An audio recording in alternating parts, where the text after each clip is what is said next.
রাজনৈতিক দলগুলোর সাথে আলোচনার মাধ্যমে দ্রুতই সংস্কারের রূপরেখা তুলে ধরা হবে বলে জানিয়েছেন প্রধান উপদেষ্টার বিশেষ সহকারী মাহফুজ আলম।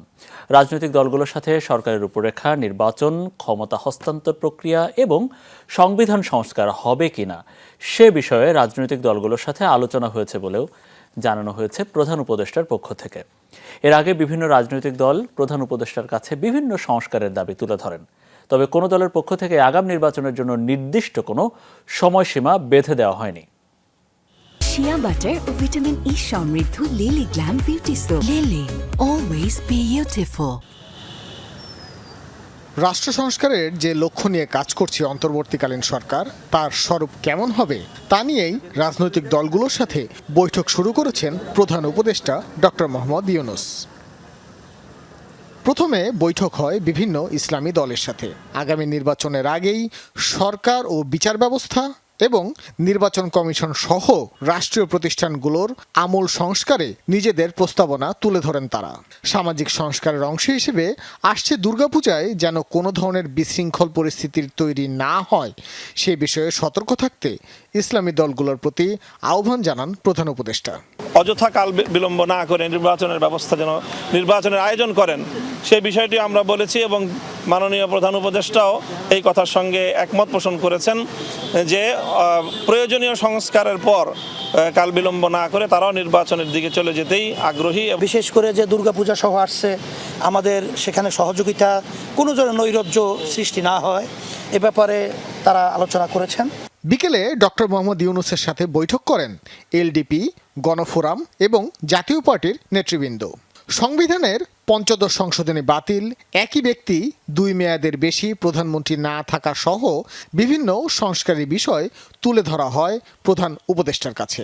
জামাতকে যদি ছোট ছোট তুচ্ছ কারণের জন্য তাদের নিবন্ধন বাতিল করা যায়, আমাদের হাজার ছেলে মেয়েদেরকে হত্যা করার জন্য 15 বছর আরো কয়েক হাজার গুম করার জন্য তাদেরটা কেন বাতিল হবে না?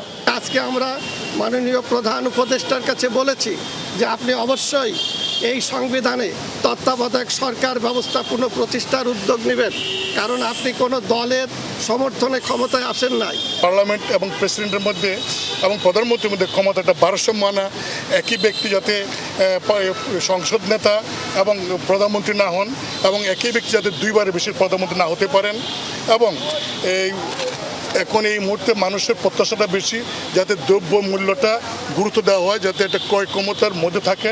বিভিন্ন দলের সাথে আলোচনার সারসংক্ষেপ সাংবাদিকদের সামনে তুলে ধরেন প্রধান উপদেষ্টার বিশেষ সহকারী ও প্রেস সচিব। সংস্কারের প্রস্তাবনার ভিত্তিতেই সরকারের মেয়াদ নির্ধারিত হবে বলে জানান তারা। মূলত সংস্কারের রূপরেখা দিবেন, সংস্কারের ভিতরেই অন্তর্ভুক্ত, সংস্কারের রূপরেখার ভিতরেও অন্তর্ভুক্ত আছে কখন কিভাবে ট্রান্সফার অফ পাওয়ার অথবা ট্রানজিশন অফ পাওয়ার হবে। রাষ্ট্র মেরামতের জন্য যৌক্তিক যে সময়টা রাজনৈতিক দলগুলো বলেছে, তারা তাদের প্রস্তাবনার ভেতর দিয়েই বলে দিবেন যে আমাদের কতটুকু যৌক্তিক সময় এই বর্তমান গভর্নমেন্টকে তারা দিবেন। তারপরেই ট্রানজিশন অফ পাওয়ারের প্রশ্ন হবে এবং ট্রানজিশন অফ পাওয়ারের প্রশ্নটা বেসিক্যালি রিফর্মসের ভিতরে অন্তর্ভুক্ত। মাননীয় উপদেষ্টার কথা হচ্ছে আপনারাই বলেন আপনারা কি চান। আপনারা কি চান যে কনস্টিটিউশনটা নতুন করে রিরাইট হোক, নাকি কনস্টিটিউশন এর অ্যামেন্ডমেন্ট হোক? অনেকগুলো কথা এসছে। অনেকে বলছেন যে প্রেসিডেন্টের পাওয়ারটা একটু বাড়ানো হোক, অনেকে বলছেন যে যিনি হেড অফ দ্য গভর্নমেন্ট হবেন তিনি যেন 2 বারের বেশি যাতে না হন।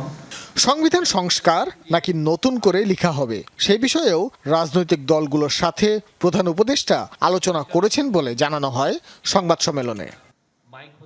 ভাস্কর ভাদুরী, যমুনা নিউজ, ঢাকা।